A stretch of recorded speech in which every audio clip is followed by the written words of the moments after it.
শেখ হাসিনা সাবেক প্রধানমন্ত্রী গণপ্রজাতন্ত্রী বাংলাদেশ সরকারের বিরুদ্ধে ক্ষমতার অপব্যবহার, বিভিন্ন অনিয়ম ও দুর্নীতির মাধ্যমে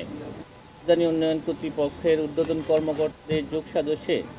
নিজ নামে এবং তার পরিবারের সদস্যদের নামে পূর্বাচল নতুন শহর প্রকল্পের ২৭ নং সেক্টরের কূটনৈতিক জোনের ২০৩ নং রোড হতে ১০ কাঠা করে মোট ৬০ কাঠা ৬টি প্লট বরাদ্দের অভিযোগ বিষয়ে অনুসন্ধান দল প্রতিবেদন দাখিল করেছেন। তাদের দাখিলকৃত প্রতিবেদন কমিশনে পর্যালোচনা করা হয়েছে। দাখিলকৃত প্রতিবেদন পর্যালোচনায় যে তথ্য উঠে এসেছে তার মধ্যে গতকালকে আমরা আপনাদেরকে একটি মামলার বিবরণ দিয়েছি। আজকে আমরা আরও ৩টি মামলা বিবরণ আপনাদের কাছে উপস্থাপন করছি। অভিযোগ সংশ্লিষ্ট জনাব রেহানা সিদ্দিক, পিতা বঙ্গবন্ধু শেখ মুজিবুর রহমান, স্বামী ডক্টর শফিক আহমেদ সিদ্দিক নিজ বা পরিবারের অন্যান্য সদস্যদের মালিকানায় ঢাকা শহরে রাজুকের এখতিয়ারাধীন এলাকায় বাড়ি বা ফ্ল্যাট বা আবাসন সুবিধা থাকার পরও তা হলফনামায় গোপন করে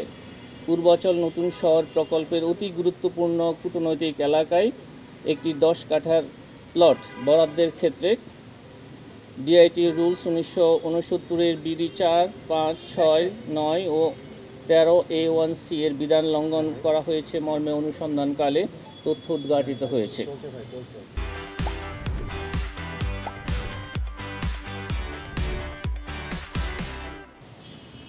তার মেয়ে জনাব টিউলিপ রেজওয়ানা সিদ্দিক ব্রিটিশ পার্লামেন্টের সদস্য হিসাবে দায়িত্ব পালনকালে বেআইনিভাবে অভিযোগ সংশ্লিষ্ট জনাব শেখ হাসিনা সাবেক প্রধানমন্ত্রীকে প্রভাবিত করেছেন। অভিযোগ সংশ্লিষ্ট জনাব শেখ হাসিনা সাবেক প্রধানমন্ত্রী সরকারি কর্মকর্তা হিসাবে দায়িত্ব পালনকালে তার উপর অর্পিত ক্ষমতার অপব্যবহার করে অপরাধজনক বিশ্বাসভঙ্গ পূর্বক তার মাধ্যমে প্রকল্পের বরাদ্দ বিষয়ক দায়িত্বপ্রাপ্ত গৃহায়ন ও গণপূর্ত মন্ত্রণালয় ও রাজধানী উন্নয়ন কর্তৃপক্ষের সংশ্লিষ্ট গণকর্মচারীগণকে প্রভাবিত করে পরস্পর যোগসাজশে নিজেরা লাভবান হয়ে এবং অন্যকে লাভবান করার উদ্দেশ্যে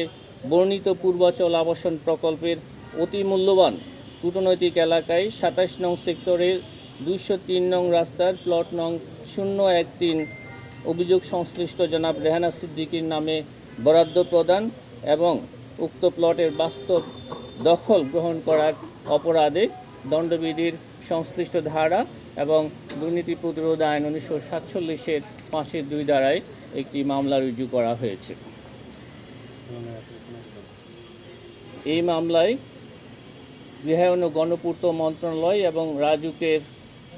কর্মকর্তা কর্মচারী সহ আসামির সংখ্যা মোট ১৫ জন।